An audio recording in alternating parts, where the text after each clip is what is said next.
Okay. 39.5 million diagnosed. 2.3 million of those are children diagnosed. Total deaths in 2006, 2.9 million people. Since 1981, more than 25 million people have died, and yet the numbers still continue to increase.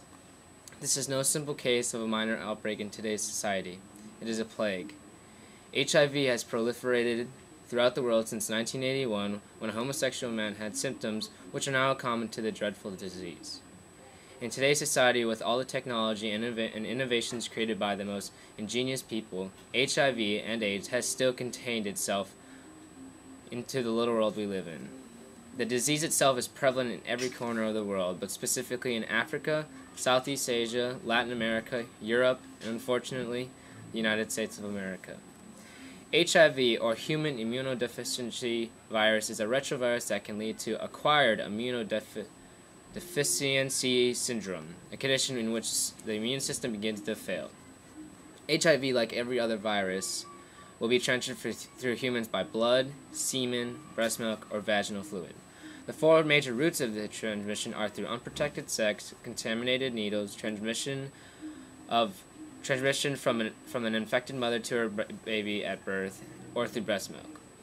The virus will at first be centralized in one area of the body, but through the course of time will begin to spread throughout the body.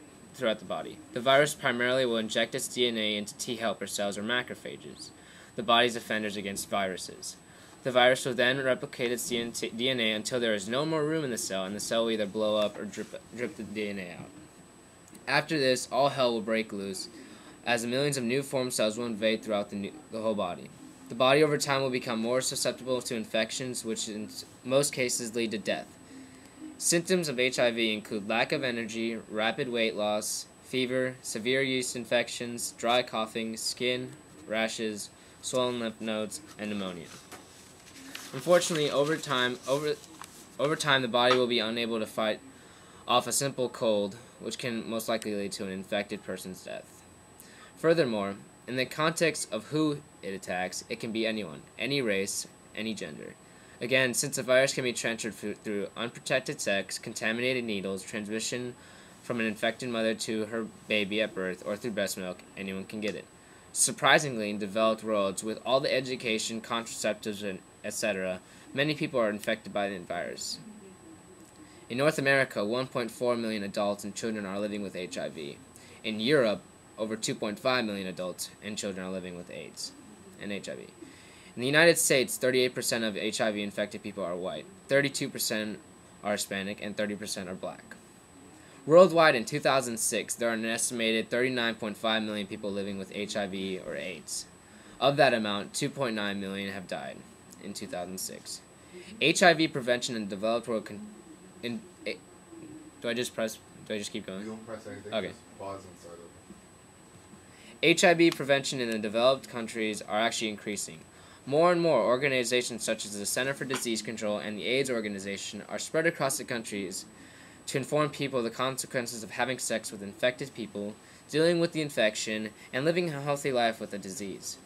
Preventing HIV includes using a condom, using contraceptives, using clean, sterile needles, and informing your partner the status of your disease if you have it. There are also medications being developed to stop the spread of HIV.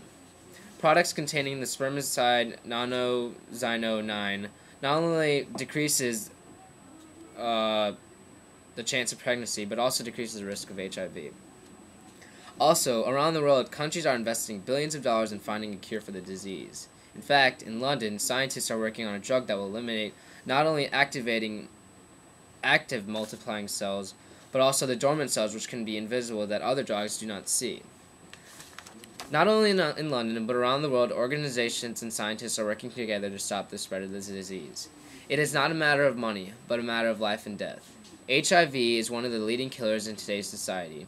Although in developed countries there are less deaths than in undeveloped countries, we must, as a society, join together to find a cure for the disease. The numbers are increasing more and more every year, but if funds and commitment are juxtaposed in terminating the disease once and for all, those numbers will reluctantly decrease. Don't be one of those numbers. Help in finding a cure for the disease and save more lives.